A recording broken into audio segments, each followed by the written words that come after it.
In war, the fall is never as far as the one that comes after. All right, welcome back. So, last time we saw Yuri Ho use all that knowledge from his past life to try and build a brand new future. But as we're about to see, even the best innovations can't always stop the inevitable. War has finally come to the White Wolf Peninsula, and all of Yuri's foresight is about to be tested against the brutal, unforgiving reality of the battlefield. So, where do we pick things up? Well, Yuri Ho, now a pretty respected leader at the Knight Academy, gets handed a really unique mission. His job? To lead a hand-picked unit of his best students to the allied Killahenna Kingdom. And get this, they're not there to fight. They're there to witness the brutal reality of modern warfare against the invading Kulati forces. So they head out, crossing the bay to the Killahenna Kingdom, and they set up a base in this evacuated place called Nika Village. The orders are crystal clear. Learn from the sidelines, study the enemy's tactics, especially how they use guns, and report back.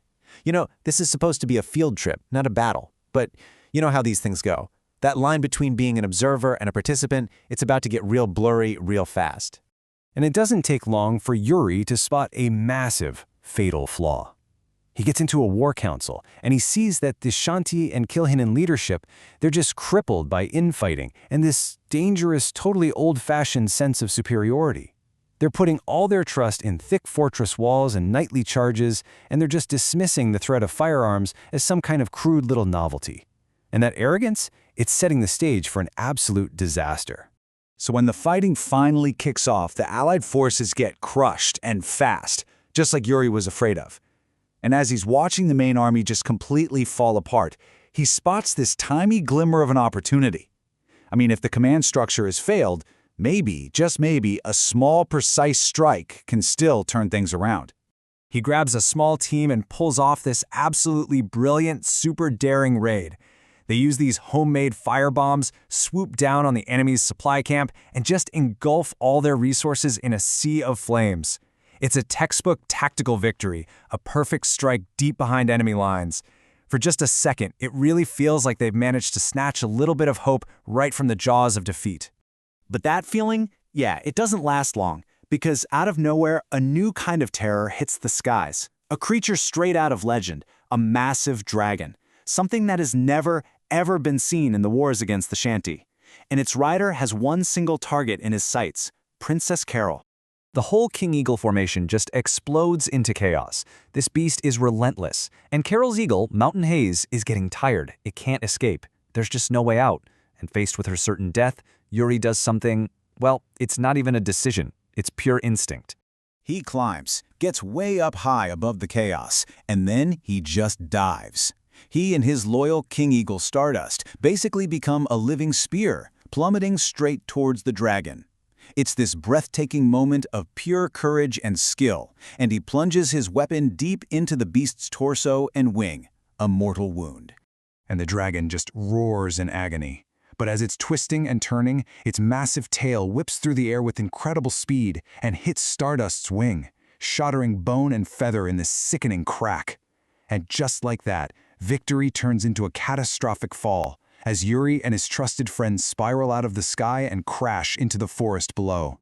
So Yuri wakes up. He's battered, but he's alive. And he wakes up to just absolute heartbreak. Stardust, his friend, and his partner for 8 long years, is mortally wounded. His wings, his legs, they're shattered beyond any hope of repair.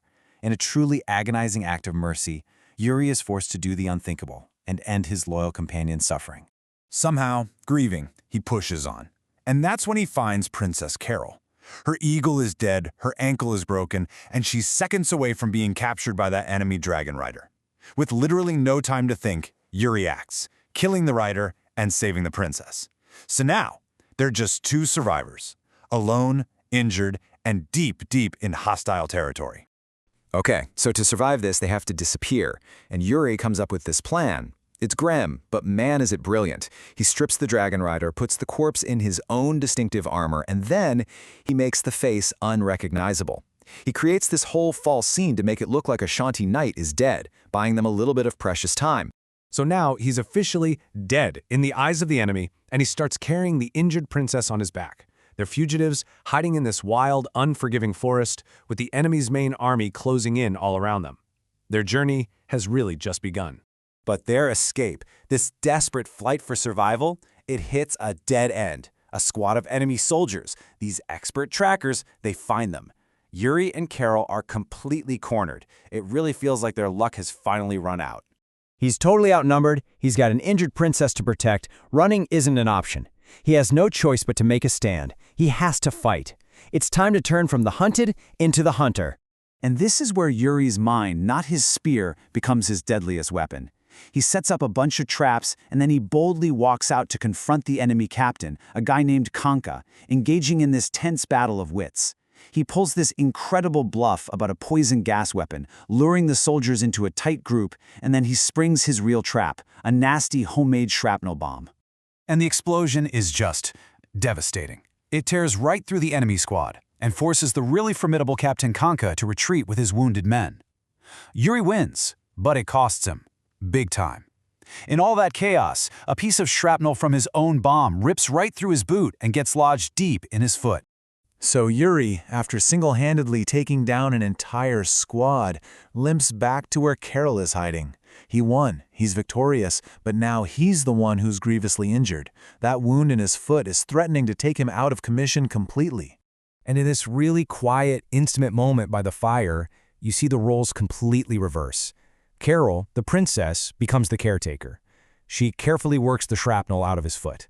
But she doesn't have any proper thread, so she does something incredible. She cuts strands of her own blonde hair and just meticulously stitches his wound closed with it. Later that night, they're huddled together under a single poncho just to stay warm, and the walls they both put up, they just finally come crumbling down. Exhausted, vulnerable, and totally bound together by the horrors they've just survived, Carol makes a simple, heartfelt confession that changes everything between them forever. But you know, while Yuri and Carol are having this moment out there in the wilderness, back at Nika village, things are falling apart. With Yuri and Carol presumed dead or captured, morale has completely collapsed. Some are even demanding they pack it in, retreat, and just abandon their lost friends. But there's one person who absolutely refuses to give up. Yuri's chief of staff, Mayello, stands against all the calls to retreat. As everyone else is losing faith, her resolve just turns to absolute steel. She makes this secret vow. If the unit abandons the search, she will go after Yuri alone. A princess's confession in the dark and a loyal officer's vow in the light. Which promise will ultimately decide their fate? Well, looks like we'll have to wait for the next volume to find out. Plot capsule.